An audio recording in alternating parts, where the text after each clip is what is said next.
El movimiento de las moléculas es el que va a generar calor. Lo que a nosotros nos interesa es en el cuerpo humano qué es lo que sucede.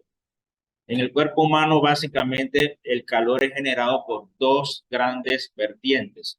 Una es la contracción muscular y la otra es el calor generado por las reacciones metabólicas, todas las reacciones químicas de nuestro cuerpo. ¿Okay? Ahora no me deja pasar. Esto ya lo vimos. Y repasito de la parte de química. Ustedes probablemente ya en química estudiaron las leyes de termodinámica, ¿sí? La primera ley, conservación de la energía, ya sabemos que la energía total es constante y la energía se convierte, no se elimina, ella solamente se transforma. En cuanto a la entropía, es el grado de desorden que tenemos en un sistema. Sin embargo, cuando nosotros tenemos un cero absoluto, ya esa entropía se hace constante. Y la ley cero del equilibrio térmico es que si dos cuerpos se encuentran en contacto, tienden a transferir calor uno al otro hasta alcanzar un grado de equilibrio. ¿Sí? Eso es lo que le llamamos la ley cero. Las mediciones, las escalas, probablemente ya ustedes las estudiaron en su curso de química. Tenemos la de Celsius, la de Fahrenheit y la del sistema internacional, que es a través de grados Kelvin. Tradicionalmente, nosotros acá en nuestro país tenemos la escala Celsius para medición de temperatura. ¿Por qué usamos el Celsius y no usamos otra? Porque en un congreso de física se determinó que a nivel global, para efectos de comunicación, debiéramos usar la escala Celsius, ¿sí? Tanto en el ámbito científico como en el ámbito general. No obstante, los países anglosajones, ellos no se acogieron a eso, ellos se fueron por su lado y ellos siguieron con un sistema de Fahrenheit. Por eso ustedes ven que en los Estados Unidos y el Reino Unido, ellos siguen con Fahrenheit. Pero si usted está en Estados Unidos y usted publica, usted tiene que hacerlo en grados Celsius. ¿Qué pasa en la parte médica? Hay termómetros que vienen con las dos escalas, así que usted lo puede leer normalmente en cualquiera de las dos. Hay termómetros que solamente vienen en Celsius y hay otros que vienen solamente en Fahrenheit, así que eso depende. Las escalas no son iguales. En el caso de Celsius, él usó el punto de ebullición como el máximo, que es de 100 grados centígrados, y el mínimo, que es el punto de congelación del agua, y a eso se le asignó 0. A diferencia, Fahrenheit hizo un poquito algo diferente. El que puso allí, él puso una mezcla con cloruro de amonio, y eso hizo que el punto de congelación se deprimiera. De manera que cuando yo tengo 32 grados Fahrenheit, yo estoy en 0 Celsius. Por eso las dos escalas no son iguales. ¿Okay? En cuanto a la escala de Kelvin, nosotros prácticamente no la usamos, ¿sí? Porque es una escala que es muy exigente y nosotros no tenemos los aparatos para eso. ¿Cómo se transfiere el calor? El calor se va a transferir por diferentes mecanismos. El que tenemos ahí en pantalla es conducción. Para que haya conducción debe haber un punto de contacto, ¿sí? Y eso se demuestra fácilmente. Si usted está sentado y usted se levanta y toca el asiento está caliente. Usted le ha transferido algo de calor de su cuerpo a ese objeto. Entonces siempre debe haber una superficie de contacto. Lo que tenemos ahí en este mecanismo se desarrollan técnicas terapéuticas, que es la parte que nos interesa a nosotros. Allí lo que tenemos es transferencia de calor por conducción.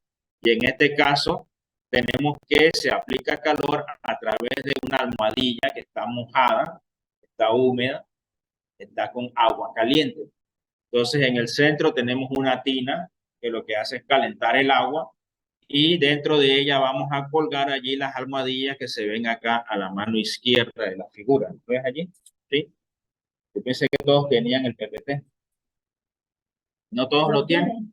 Por eso yo estoy hablando tranquilamente, no traje ni el proyector, asumiendo que todo el mundo lo tiene. Bueno, no lo traje, no sé. Bien. También se le mandé una alegría, comparte esa porque ¿sí? Bien. enviar en el grupo para que Allá en Espinosa, no, ahora sí, bien. A la derecha ustedes tienen allí, está poniendo las almohadillas en el baño. Y arriba lo que vemos en la fotografía son diferentes partes del cuerpo donde se pone la almohadilla, la compresa caliente, generalmente para un dolor profundo. Y es una terapia de tipo térmico por contacto. El otro mecanismo es la convección. En la convección tenemos un flujo, ¿verdad? Y esa capa de aire choca entonces contra el cuerpo caliente y se lleva algo de calor. Y ese es el principio que tenemos de los ventiladores. Los ventiladores es lo que ustedes conocen normalmente, frecuentemente como abanicos. Los abanicos generan una corriente de aire y por convección, cuando chocan con los objetos, le roban algo de calor. Con el abanico cerca, esa corriente, ese flujo de aire va a hacer que se refresque un poco su cuerpo. Ojo, no se enfría el cuarto. Ese abanico no es un aire acondicionado. Si usted quiere que la temperatura del cuarto realmente baje, tiene que usar aire acondicionado. ¿Por qué le decimos aire acondicionado? ¿Cuáles son las condiciones? Las condiciones son dos cambios, el cambio de temperatura y el cambio de humedad. Entonces, ese aparato saca la humedad que tenemos en el cuarto. Ustedes del otro lado de ese aparato van a ver que hay una tubería por donde sale agua. ¿De dónde salió esa agua? De la humedad que tenemos en el cuarto. Enviarnos es un aire frío y más seco. ¿Ok? Bien.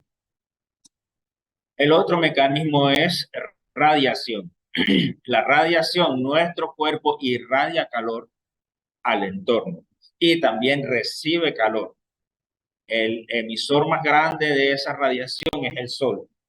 Entonces, esas radiaciones nos van a llegar a nosotros.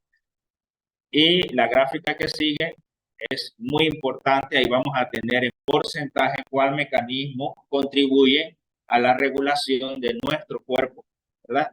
Y vamos a ver que la radiación precisamente ocupa el 60%. Barreno, ¿no tienes el archivo? ¿Ah, sí? Bien. ¿Cómo? ¿Qué número es? No sé. Esa, sí. Esa. Bien. Entonces, ese es el mecanismo más importante. Y se requiere, ojo, se requiere que nuestro cuerpo esté en contacto con el aire para nosotros hacer un mecanismo de radiación más efectivo. Igual sucede con la convección. Para que nuestro cuerpo se regule mejor, debemos tener esa parte del cuerpo expuesta a la corriente de aire. ¿Por qué les digo esto? Porque nuestro país es un país caliente y húmedo. Y a la gente, cuando va a hacer ejercicio en el exterior, le van a afectar tanto la temperatura como la humedad en cuanto a la eficiencia de estos mecanismos. Cuando uno hace ejercicio genera más calor y ese calor debe ser eliminado. ¿Qué vemos en la práctica? En la práctica vemos que hay gente que usa unos jackets de plástico, incluso hasta pantalones también de plástico, y esa barrera de plástico bloquea este mecanismo. En consecuencia, su cuerpo se calienta excesivamente. Está logrando dos efectos, una hipertermia y una deshidratación severas. ¿Qué se recomienda? Usted debe tener el mínimo de ropa, porque estamos en un clima caliente y húmedo. Un pantalón corto, un suéter, una manga corta. Hay muchas cuestiones de deporte que son manga larga y que son de lana, ¿sí? Y otros que son más gruesos. Existe la falsa idea de que si yo sudo bastante, voy a bajar de peso y el ejercicio va a ser más efectivo. Adviértanle a sus pacientes que ese es un método fatal, incluso hasta peligroso. Tiene que hidratarse antes, durante y después del ejercicio y con ropa liviana. La conducción. ¿Qué tan efectiva está haciendo la Claro, si yo sudo más, está siendo más efectivo el mecanismo de pérdida. ¿Sí? Qué bueno que haces la pregunta. Si yo no sudo adecuadamente, si yo no irradio adecuadamente, mi cuerpo se calienta. Y eso sucede muchas veces, por ejemplo, cuando nos exponemos al sol y además de eso, no nos hidratamos y tomamos bebidas alcohólicas.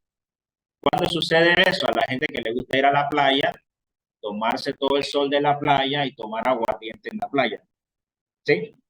Cuando regresan, no sé si a ustedes les ha pasado, aunque no hayan tomado aguardiente, que sienten como que tienen fiebre. No sé si les ha pasado alguna vez. Esa es una hipertermia. Pero eso no es porque tienes una infección y te dio fiebre. Eso es porque tu mecanismo de calor falló. Y a eso le llamamos golpe de calor. Y el golpe de calor puede ser peligroso. ¿Ok? Seguimos. En el cuerpo humano vamos a tener dos secciones en cuanto a temperatura, lo que llamamos el núcleo corporal, que es la parte que ustedes ven en la figura, que está formada por lo que es cabeza y tronco. Y la otra sección son las extremidades. Las extremidades, si ven la figura, siempre tienen una temperatura menor que el núcleo corporal, incluso 2 hasta 3 grados. Las manos nuestras son grandes radiadores de calor, perdemos mucho calor por las manos, ¿sí? Y por eso en un clima frío tenemos que usar guantes, porque el mecanismo físico bloquea la radiación de calor al ambiente. Y eso va a variar de acuerdo a si estamos en un lugar frío o en un lugar caliente, que es lo que nos dice. A la izquierda estamos a 19 grados y la figura de la derecha estamos a 36 grados, 35 grados, muy caliente. Aún así, si ustedes ven, las extremidades están en 35, pero el núcleo corporal está en 37. ¿Y por qué es interesante esto? Porque ustedes como médicos tienen que tomar la temperatura en el núcleo corporal, no en las manos ni en los pies. Se toma en el núcleo corporal. ¿Sí? Es lo que vamos a ver ahora. Se mantiene en el ambiente frío. En el ambiente frío se pone más fría las manos. Bien, esto, otra forma de emitir energía, ya eso lo hemos repasado, que usamos el ultrasonido para generar un masaje y ese micromasaje genera calor en las partes profundas de la musculatura y nos sirve como un mecanismo de tratamiento, pero hay que ser muy cauteloso con eso porque ese mismo mecanismo puede dañar a las fibras musculares. Así que no se recomienda un uso diario, hay que hacerlo a intervalos de 2-3 días. ¿Okay? Lo que vemos aquí es otro mecanismo. Acá vamos a regresar un poquito. Otro mecanismo de tratamiento basado en calor y es la radiofrecuencia térmica. La radiofrecuencia térmica no es tan nueva, la tenemos allá desde el 75 y ahí lo que tenemos es un campo eléctrico con una sonda que es realmente una punta que en el extremo se calienta. ¿Sí? Y eso no está en el libro. ¿Sí? Y eso se usa para tratamiento generalmente de dolor. ¿Qué es lo que se hace? Se buscan las raíces nerviosas que conducen el dolor y se les aplica calor. ¿Tiene limitante en qué sentido? Tiene la limitante de que si el paciente está instrumentado, ¿qué es lo que llamamos un paciente instrumentado? Aquel paciente que tiene, por ejemplo, una cirugía y se le ponen tornillos, se le ponen barras de titanio para estabilizar la parte ósea, las articulaciones, y no se puede poner una sonda térmica allí porque el metal se calienta mucho y va a causarle quemaduras internas. ¿Sí? Hay una variante de ella que es la radiofrecuencia pulsada. O sea que hay intervalos de tiempo de pulso de radiofrecuencia, ahí le dice la cantidad. Y lo bueno de estos sistemas es que no superan los 42 grados. ¿Por qué es importante el valor de 42? Porque por encima de ese valor nos va a causar daño. ¿Sí? Ese es como que el límite. ¿Okay? La fotografía que vemos allí es una panorámica de cómo es el sistema. Arriba a la izquierda tenemos el aparatito que va a generar la energía y lo que vemos que se inserta ya cerquita de la raíz nerviosa es la sonda térmica. ¿Sí? Y la fotografía de la derecha que dice figura 15, ya ahí tienen al paciente anestesiado, tienen que usar anestesia general. Lo que ustedes pueden ver son las mantas que se ponen, que esas mantas esterilizadas y genera lo que conocemos como un campo estéril, que es lo que se usa en cirugía. ¿Okay? Y abajo lo que tenemos son las imágenes. Las imágenes que vemos a la izquierda y a la derecha son de paciente instrumentado, que llamábamos. La figura del centro, el paciente no tiene ninguna parte metálica. Y las varillas que ustedes ven allí son las sondas. Esas sondas son guiadas por fluoroscopía. Cuando el cirujano, el angiólogo va a hacer el procedimiento, le está viendo en una pantalla del fluoroscopio y está viendo cómo se guía para llegar allá al final. Aquí lo que tenemos en el centro es una fotografía de aquí de Panamá, el médico haciendo el procedimiento. Este es un muchacho que se graduó ahí en la Latina, se especializó en la parte esta de algiología, estudió allá en Argentina. Y lo que vemos abajo en la figura es la parte cervical que está acá arriba. Y lo que vemos ahí marcado con colores son los sitios de dermatomas donde se produce dolor cuando hay una radiculopatía cervical. ¿Sí? Que es lo que vemos arriba que dice el título dolor facetario cervical. Y esta técnica se utiliza. Hay una variante de que es lo opuesto, que en vez de mandar un pulso de radiofrecuencia y calentar, existe lo que se conoce como una criólisis. ¿Sí? La criólisis de los nervios es que ahora el nervio se pone con una temperatura muy baja, prácticamente se congela. Se le pone un copito encima, que llamamos copo de nieve. Se procedimiento el dolor por 6 meses hasta un año. Después hay que repetir de nuevo el tratamiento. Nosotros somos organismos homeotermos. ¿Qué significa homeotermos? Que la temperatura de nuestro cuerpo es independiente del ambiente. Nosotros nos mantenemos con una temperatura constante. En grados Celsius, 37 grados, en grados Fahrenheit, 98,6. El origen del calor, el trabajo mecánico y la sección. ¿Cómo lo vamos a medir? Con termómetros. Clásicamente un termómetro es un tubo de vidrio que adentro tiene un poquito de mercurio, que es un elemento que es líquido, tan líquido, y se expande rápidamente cuando hay calor.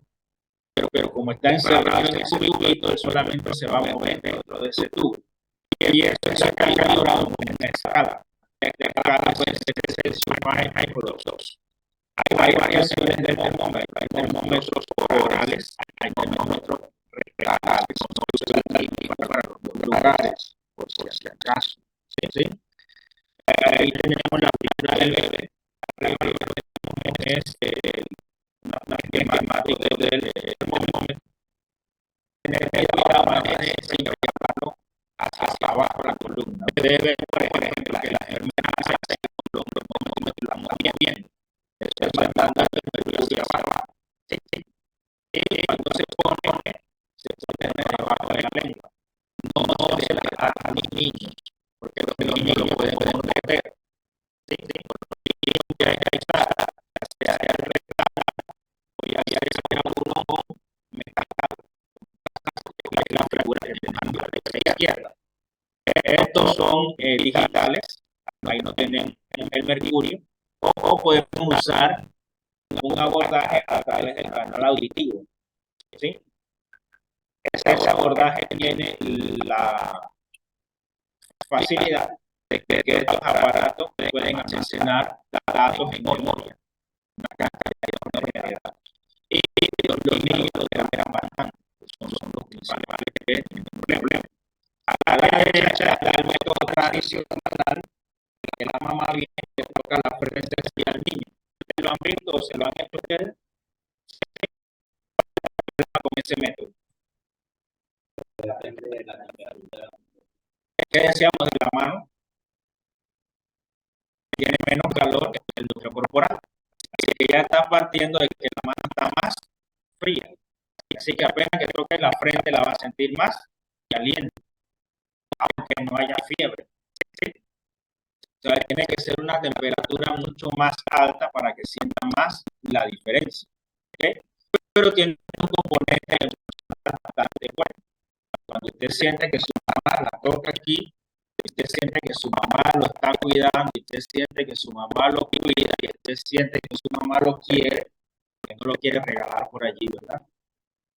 Usted se siente mejor. ¿Sí? ¿Qué tenemos que hacer? Métodos de contacto. Ponemos una compresa fría ahí en la frente y hay transferencia de calor.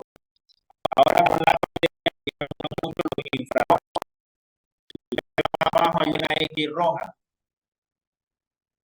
Se veían muchos errores en la técnica durante la pandemia. Allí el problema con esa señora, ¿cuál es? La señora está recibiendo sol. No le puede tomar la temperatura si ya está en el sol. ¿Sí? También hacían así.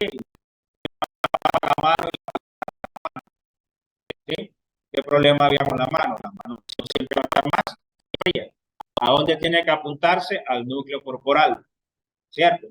Así que esas son las ventajas y desventajas, pero el método es bastante efectivo. ¿Qué quiere decir esto de temperatura ambiente? Ok, vamos a regresar. Temperatura ambiental entre 60,8 y 104. Ese es lo que te puede ofrecer el aparato en ese rango. Allí hay unos que son más sofisticados que también te dan información de la humedad del ambiente. En Panamá, nosotros tenemos generalmente 85, 88, 90% de humedad. Es un país demasiado húmedo. ¿Sí? Y eso también causa un problema de incomodidad. Un calor sofocante, sentimos que nos estamos ahogando del calor. Y en la tarde, especialmente, ya uno siente como que la piel está así pegajosa. ¿Sí? Porque la humedad no facilita que se evapore mucho el sudor. Y eso causa mucha incomodidad. ¿Ok? Bien, dale. Sí, en la axila. Sí, acuérdate que está cerca del núcleo corporal. Hay otros dispositivos como el Thermistor que aparece allí en el paciente que está abajo a la derecha. Y es un dispositivo, ¿verdad?, que tiene bastante exactitud, ¿sí? Bastante sensibilidad.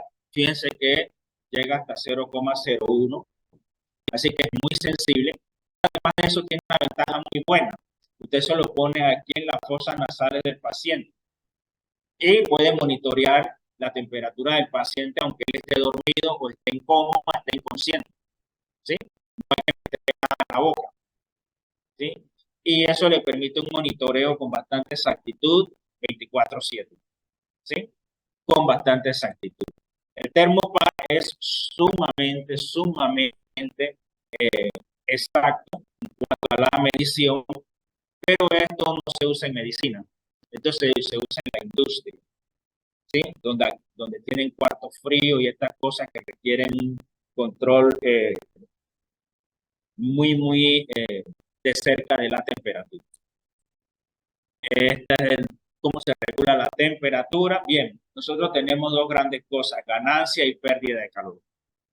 Ya sabemos cómo se genera calor: trabajo mecánico, reacciones metabólicas. ¿Cómo perdemos calor? Todos los mecanismos que habíamos dicho: contacto, radiación, convección, etc.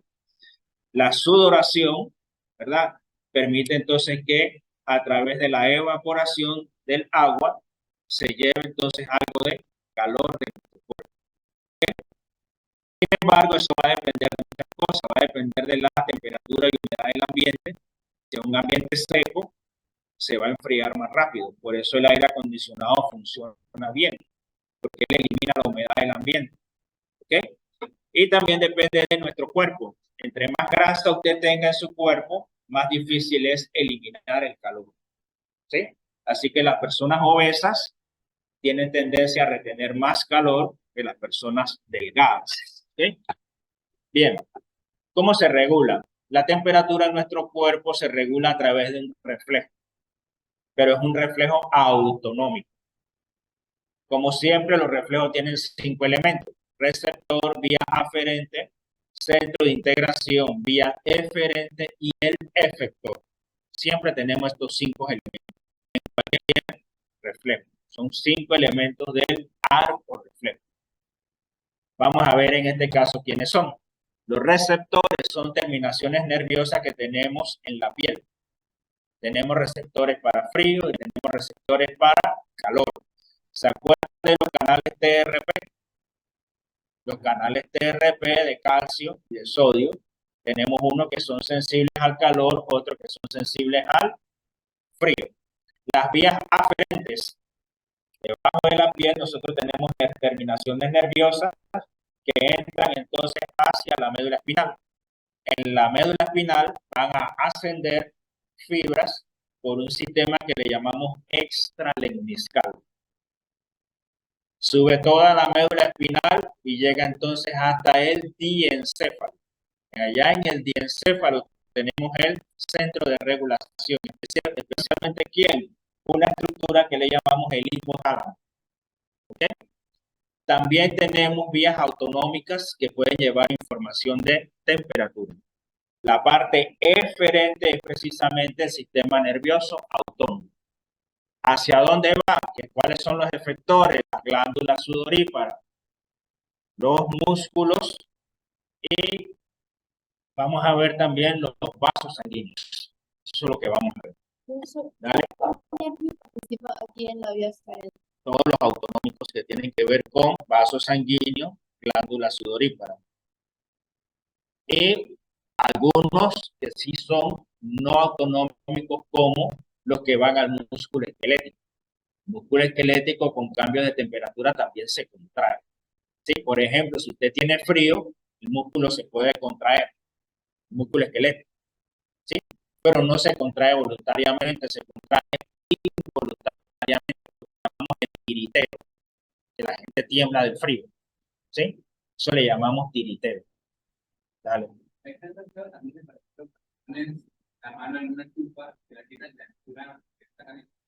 Ese es un reflejo de flexión. No tiene que ver exactamente con la temperatura, sino por el daño que te puede causar, porque en ese grado de calor se transforma en un estímulo nocivo. Y lo que vamos a ver son nociceptores. Bien. Al sistema nervioso central, médula espinal y después al hipotálamo. En la médula espinal asciende el sistema extralemniscal. Extralemniscal. También se le llama sistema anterolateral.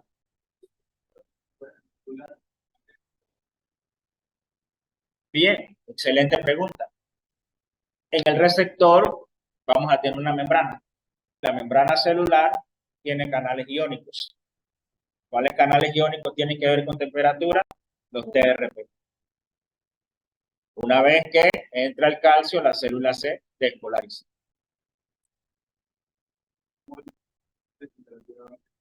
Porque son receptores sensibles al calor. Son termorreceptores. Se abren o se cierra dependiendo de si es frío o es caliente. Este diagrama que está aquí resume todo. Lo podemos agarrar en cualquier parte y nos va a dar lo mismo. Por ejemplo, temperatura corporal. Si yo estoy allá afuera en el ambiente y hace mucho calor, mi cuerpo también recibe calor. Estoy en el sol, ¿cierto? Y ahora mi temperatura corporal aumenta. Mis receptores de calor son estimulados, ¿cierto? Y eso, como pregunta ya Chevasco, eso va a generar potenciales de acción. Esos potenciales de acción van a subir por la médula espinal y ¿a dónde llegan? Al diencéfalo. Allá en el diencéfalo, especialmente aquí, al hipotálamo. El hipotálamo tiene varias secciones. Acá en este caso se va a estimular el hipotálamo anterior, que es sensible al calor. Y la información se integra en el hipotálamo y sale de allí a través del sistema nervioso autónomo. ¿Hacia dónde va? Va hacia los vasos sanguíneos. En los vasos sanguíneos, como vemos arriba, causa vasodilatación y en las glándulas sudoríparas se excitan, así que sudamos, ¿cierto? Una vez que tenemos esos dos eventos, sudoración, vasodilatación, perdemos calor. Y entonces vemos la casilla azul arriba que dice disminución de temperatura corporal. Y eso es lo que nos sucede todos los días cuando tenemos calor. El efector es lo que hace la vasodilatación. El efector, que es el vaso sanguíneo, se vasodilata, se relaja la pared del vaso. Y en esto tiene que ver alguna relación con el parasimpático o el simpático. Sí, cuando decimos sistema nervioso autónomo es simpático y parasimpático. Bien, ojo, vamos. Bien, lo que tenemos es cambios en el tono simpático y en el parasimpático. Por ejemplo, si es a través de receptores alfa que hay vasoconstricción, ¿sí? Esa descarga disminuye y el vaso se relaja. Si es una vasodilatación activa por receptores beta, la adrenalina entonces, estimulando a los beta, hace que se relajen activamente, porque hay dilatación activa y pasiva. Bien, ahora fíjense al revés. Yo puedo comenzar con la disminución del cuerpo porque el ambiente está muy frío. ¿Sí? Aquí en Panamá es muy raro, pero pasa. Eso le pasa a la gente que va por allá por el volcán Barú y se pierde. El volcán Barú, aunque no lo crean, puede llegar hasta 0 grados en la noche. Es muy frío. Y si usted no va preparado, usted puede caer en hipotermia. Cuando nuestro cuerpo se enfría, comenzamos allí ahora con esa casilla que dice disminución de la temperatura corporal. Y ahora lo que se excita es el hipotálamo posterior. Cuando él se excita, ahora lo que tenemos es mucho frío y si ustedes ven la figura de abajo de la derecha, lo que vamos a ver es que hay vasoconstricción. Fíjense que ahora la figura del vaso sanguíneo los pone más delgaditos. ¿Sí? Esta que está acá. Y fíjense que las glándulas sudoríparas no están excitadas, así que no hay sudoración. Pero además de eso, tenemos piloerección. Piloerección, ¿qué es? Cada vello de nuestra piel en la base tiene un músculo que le llamamos el músculo piloerector. Y ese músculo se excita y los vellos entonces se ponen rígidos. ¿Y eso qué efecto tiene? El aire queda atrapado entre los vellos, ¿sí? Y no perdemos calor a través de eso, conservamos calor. Y a través de esos mecanismos entonces aumentan la temperatura corporal. ¿Hacia dónde? Hacia la normalidad. No siempre se gana. Si esos mecanismos no son suficientes y su cuerpo sigue haciéndose más frío, esa vasoconstricción que está allí cada vez va a ser más pronunciada, nuestras células van a recibir menos sangre, menos nutrientes y las células comienzan a morirse. Sí. Entonces, ¿ahora qué pasa? Los dedos de la mano, los dedos de los pies, que son los que más pierden calor, los que se enfrían más, ahora con disminución del flujo sanguíneo comienzan a ponerse oscuros. ¿Sí? Están disminuyendo la cantidad de oximoglobina que llega allí y las células comienzan a morirse. ¿Sí? Y no se van a recuperar. Esas células se mueren, se produce una situación de sepsis que es muy peligrosa, porque si las toxinas esas entran, invaden todo nuestro flujo sanguíneo, nos da un shock séptico que nos mata. Para evitar eso, entonces, ¿qué se hace? Se elimina toda esa parte, es decir, se eliminan los dedos, hay amputación. Entonces, la vida del paciente corre peligro. Hay personas que ni siquiera llegan a ese estado. Hay personas que tienen paro cardíaco, tienen problemas respiratorios, etcétera, y fallecen por hipotermia. En Panamá es muy raro, ya les digo, aquí no cae nieve ni sin nada de esas cosas. Acá también tenemos casos de hipotermia, pero en esas condiciones allá en las alturas. Hay casos laborales de hipotermia, gente que se queda metida en un cuarto frío accidentalmente, un trabajador queda congelado y congelado se quedó. ¿Sí? Casos de hipertermia, golpe de calor, ¿verdad? Sí los tenemos con frecuencia, pero eso casi siempre van unidos con deshidratación. Caso típico, los náufragos. Caso típico, la gente que hace ejercicio y no toma agua y no tiene ropa apropiada. ¿Sí? Generalmente, ¿qué pasa con ellos? Lo primero que les sucede es un trastorno de circulación. El retorno venoso disminuye y ya saben todo lo demás. Y el paciente se desmaya. Eso puede ayudar en algo. Porque acuérdense que cuando estamos en decúbito, la presión se distribuye y aumenta el retorno venoso. Pero probablemente no sea suficiente para que salve las neuronas. Estamos en problema. ¿Ok? Vamos por allá. Bien.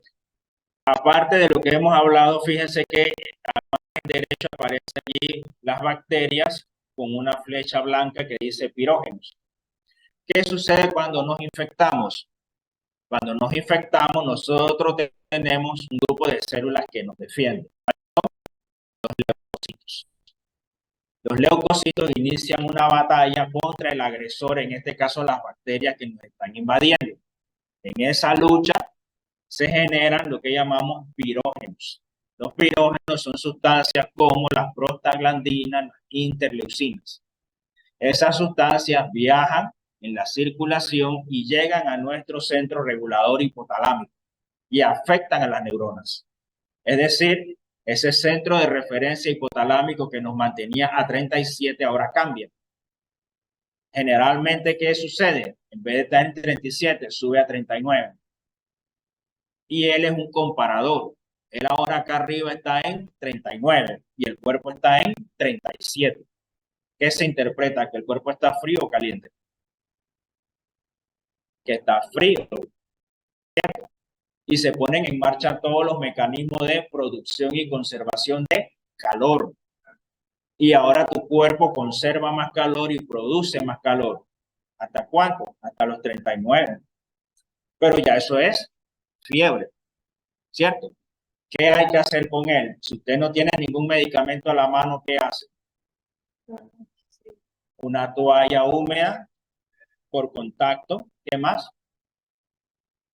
Le echamos fresquecito así. Para nada, eso no resuelve nada. ¿Qué hacemos? ¿Qué hace usted, James? Si un familiar suyo tiene fiebre, usted no tiene medicamento. Lo baña. Si no tengo aire acondicionado, porque no todo el mundo tiene aire acondicionado, que tome bastante agua, no le va a ayudar gran cosa. Hay esta creencia de que sudar la fiebre. Vamos para allá, no te preocupes. Bien, ¿qué hay que hacer? Bañarlo. No tiene que ser agua de la nevera, agua corriente de la pluma. ¿Ok? Las compresas también, se ponen compresas, ¿verdad? Y contrario a la creencia popular, ¿verdad? La creencia popular agarran y le ponen una manta y lo envuelve para que sude la fiebre. ¿Sí? No sé si a ustedes se lo han hecho. A mí me lo hicieron muchas veces, que mi abuela era del interior. ¿Sí? Y ese es el tratamiento allá en el interior. Hay que arroparlo para que sude la fiebre. ¿Sí? Y eso me lo hicieron no sé cuántas veces. Por fortuna no me pasó nada. ¿Eh? ¿Cuál es el problema allí? Es la pregunta de James. ¿Tu cuerpo se va a calentar? Sí. ¿Tú tienes fiebre? ¿Y tu cuerpo se va a calentar más? Claro que sí.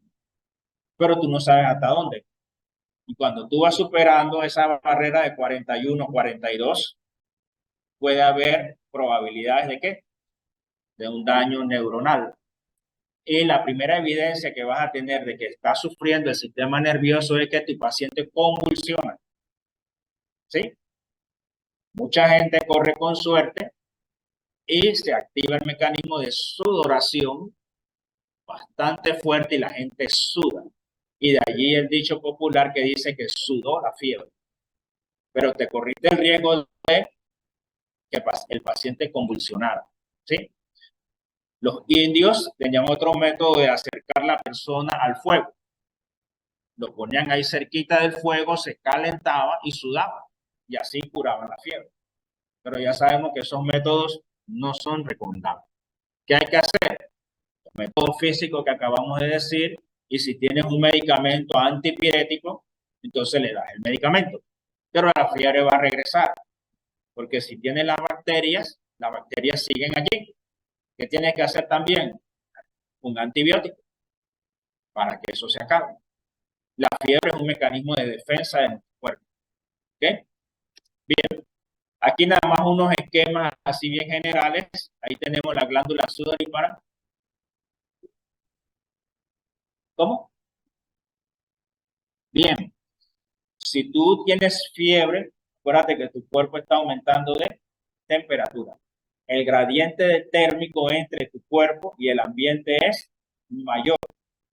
Aunque el ambiente no haya cambiado, pero tu cuerpo fue el que cambió. Ahora ese gradiente elevado, ¿verdad? Es como si todo estuviera muy frío. ¿Sí? Y entonces se activan los mecanismos de producción y conservación de calor. ¿Sí? Y entre esos mecanismos está la contracción muscular, le llamamos tiriteo. Y el tiriteo es lo que se conoce por allí como los temblores, eso que a uno le da. Ahora sí, los escalofríos. Ya tú sabes que si sientes esos escalofríos porque viene la fiebre. ¿Qué?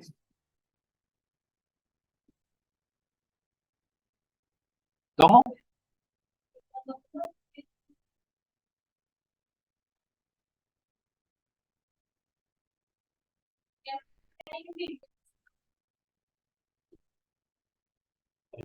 Esa parte es difícil, porque la lógica te dice, tengo frío y me tengo que arropar, pero estoy en un proceso que se está desarrollando una hipertermia. Así que, ¿cierto? Pero es una lógica difícil. Bien, ahí lo que tenemos nada más es un esquema de la glándula sudorípara para que la conozcan. Recuerden siempre que, bueno, voy a hacerle la pregunta. ¿El sudor es hipotónico, hipertónico o isotónico? Es hipertónico, dicen acá. Hipertónico, dicen acá. ¿Qué dice usted, Castaño? Hipertónico, Gira. Hipertónico, ¿por qué Gira? ¿Por qué? Porque salen sales. Ustedes prueban el sudor y está salado. Bien. Ojo, el sudor es hipotónico. Hipotónico. Ahora ustedes dirán, pero ¿cómo si yo lo pruebo y está salado? ¿Cierto? Bien. Cuando él sale, es una solución hipotónica. ¿Qué pasa con el agua? Se queda en la piel, se evapora. Y el agua cuando se evapora, ¿qué dejó? El soluto. ¿El soluto quién era? La sal. Y la prueba ya está salada.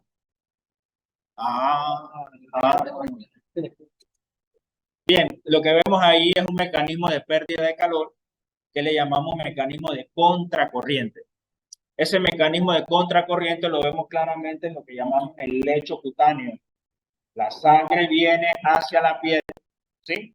Y nosotros irradiamos ese calor al ambiente y la sangre regresa nuevamente. ¿Ok? Eso nosotros lo podemos mejorar o lo podemos bloquear o lo podemos hacer de diferentes formas. Lo interesante es que si estamos en un clima frío, ese mecanismo hay que bloquearlo, porque es un mecanismo de pérdida. ¿Okay? Acá, si estamos en calor, ese mecanismo hay que favorecerlo. Yo no voy a andar por allí con mi jacket de plástico bloqueando ese mecanismo. Ojo, mucha gente hace ejercicio con esos vestidos de plástico. Eso es aberrante. Cualquier persona que ustedes conocen, que ustedes se atrevan a decírselo, tienen que decir, no uses esas cosas aquí en este país. Incluso los que son de lana tampoco son recomendables por el calor excesivo que hay aquí. Se ve muy bonito y muy chévere, muy fashion, pero eso no es para Panamá. ¿Panamá qué es? Un suéter, así como el que tiene Daniel, y un short, y ya. ¿Sí? Hasta donde la decencia lo permita. Y hay short, y hay super short, y hay ultra short. ¿Sí? Seguimos.